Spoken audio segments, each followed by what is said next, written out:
Alors la première question directement monsieur le ministre mooy est-ce que TER bi dina daw ñaar fukki fan ak juróom-ñaar comme ni ñu ko waxee ci weeru décembre bii ñu nekk confirmation. way TER bi dina daw ñaar fukki fan ak juróom-ñaar TER bi ñaar fukki fan ak benn rek mënoon daw parce que quand même tey ak suba au plus tard la ñu war a jot li ñuy wax autorisation de mise en exploitation commerciale loolu nag du ñu ñoo koy joxe du suñ coobare.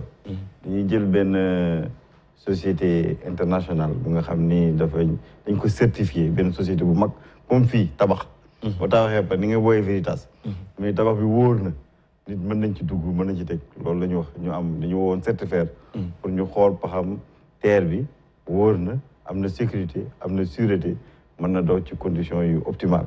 kooku nag loolu bu ko délivré rek mën nañu commencé daw.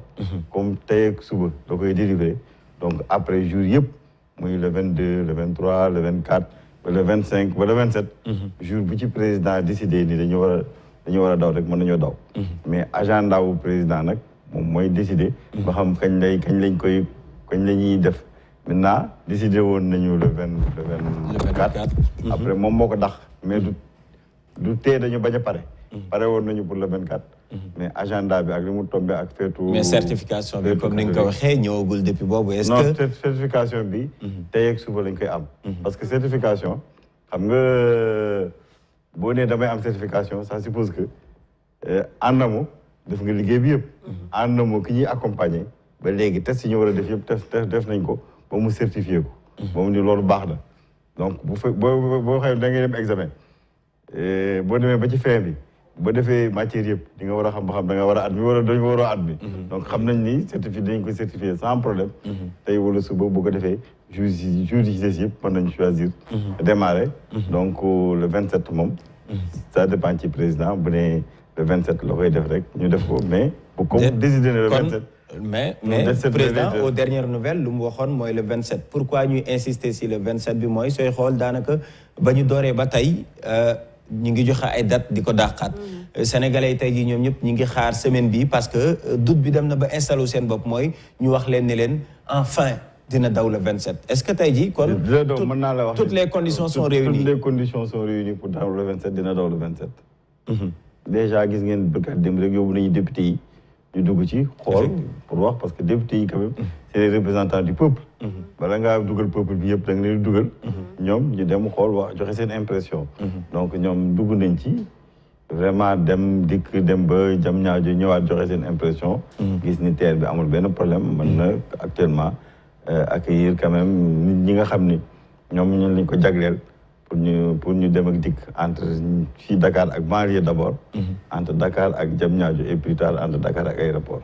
Très bien alors Migui avant ngay génn foofu rek ci problème mu démarrage bi ak date bi c'est important parce que quand on a quand même le directeur de la SENTER sur ce plateau c'est important ñu koy laaj bu ñu demee ba Sénégal toll fii ñu war a démarrer exploitation li nga xam ne moo di train express régional mu am le doute dans la tête des populations parce que ñu bëri dañu jàpp ni du dem nañ sax ba dégg une grande figure politique au Sénégal daal ne TER bi su dawee moom santatul santam dafay changer sant alors est-ce que Abdou Néné Sall mën nañu expliquer pourquoi mu am ces reports en fait lan moo ko waxaloon bu dee yéen a ngi doog a jot certification yéen a ngi koy xaar jotagu leen ko sax pourquoi donc avoir annoncé des dates wax que ni TER bi mënoon na daw ci beneen période bu du woon bi mais dama xamul annoncé date yooyu nan ngeen ko jëlee parce que man gisuma benn annonce date c'est-à-dire il y a une confusion totale dafa amoon ay temps ñu ni président dafay def inauguration ñaari gare yi nga xam ne sont emblémiques mooy gare de Dakar ak gare de Rufisque ak continuité ferroviaire mooy le 19 janvier 2019 ñëpp xam nañu le 14 janvier 2019 ñëpp xam nañu dugg nañ ci TER bi ñëw gare de Rufisque inauguré ko ñëw gare de Dakar inauguré ko loolu lañ doon loolu mu lañ defoon parce que TER bi ay phase la parce que TER bi boo ko xamul da ngay juum parce que TER bi du ay raay rek TER bi dafa am 15 trains fukk ak juróom bu train bi mooy bopp bi ak 4 wagons yi dafa am quand même 14 ponts dafa am 28 passerelles dafa am ñaari murs yi nga xam ne ñoo seq plateforme bi pour kenn du ci dugg parce que ci plateforme bi dafa am li ñuy wax caténaire bi dafa 25 000 volts dañu bañ kenn dugg ci pour courant bi mën koo jàpp. à 3 mètres boo nekkee à plus de 3 mètres de la caténaire rek mën na la xëcc. jàpp la courant bi te 25 000 volts. boo jógee ci foofu mu am 14 gares. donc c'est un système complet ah boo xam ni que mënoo da ngay def phase par phase da ngay réceptionner phase bi. réceptionner phase bi réceptionner phase bi réceptionner phase bi. TER bi mënoon a daw bu yàgg. mais comme pare wuñu woon passerelle yi ak pont yi il fallait ñu xaar pare loolu parce que mënoo tëj nit ñi. ñu jàll de part et d'autre. sur ce point defe naa ne Aïssata d'accord nag yow mais ni tant que parole peut-être mënul woon daw mais dañoo gis ay annonce comme ni ñu ko waxee ministre yu bëri si diggante bi jaar nañ fi. que ce soit muy Oumar Youm. Abdoulaye Daouda Diallo. ba ñëwaat si Mansour Faye. kenn ku ne annoncé woon na date Oumar Youm décembre la fi waxoon Mansour Faye avril bii passé waxoon na ni day daw.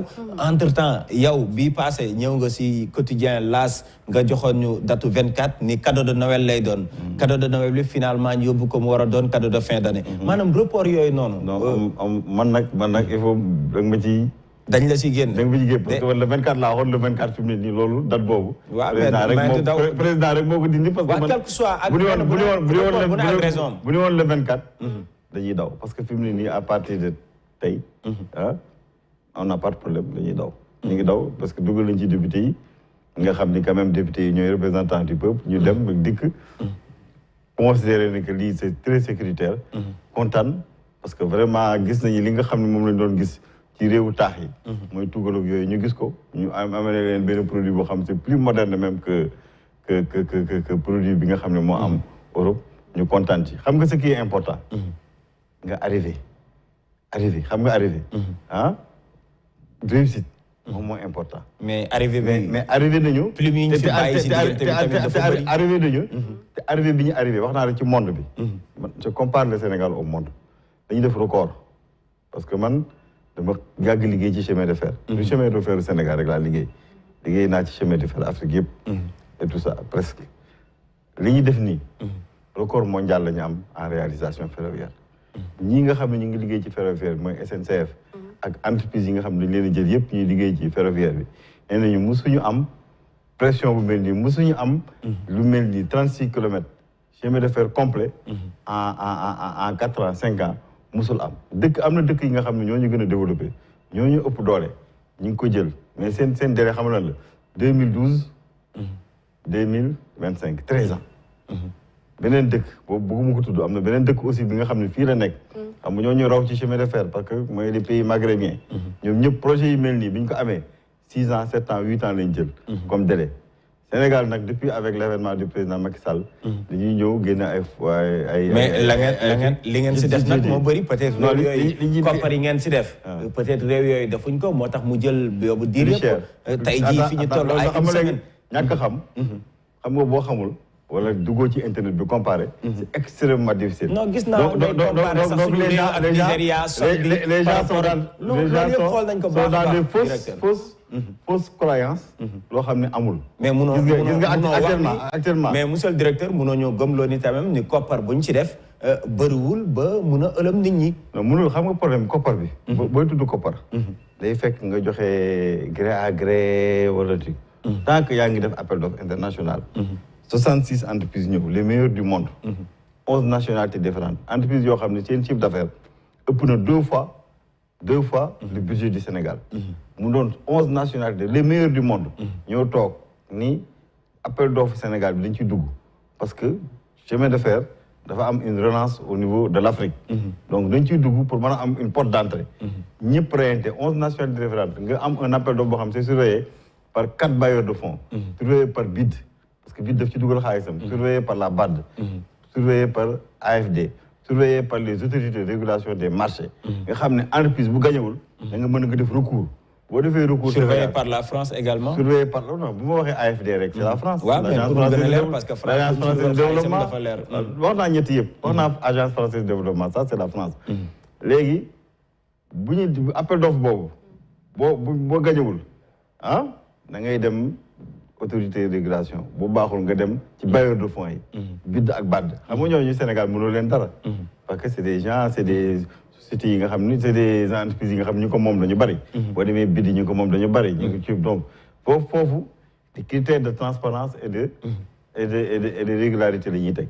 donc mënoon nax ñoo ñëpp. daa def donc c'est un appel d'offre. waxaguma sax ci transparence mais man damay wax rek maanaam koppar buñ ci dugal. su boo defee appel d'offre tu ne parles plus de coût. parce que appel d'offre mooy damaa bëgg a def lii kan moo ko mën a def ñu ko mën a def ñëw nga tànn ci ki ci gën a moins cher donc mënoo am beneen prix. kon bii ngeen jël moom moo gën a moom expertise. non c'est-à-dire en fait boo defee appel d'offre. da ngay xool expertise yi d'abord.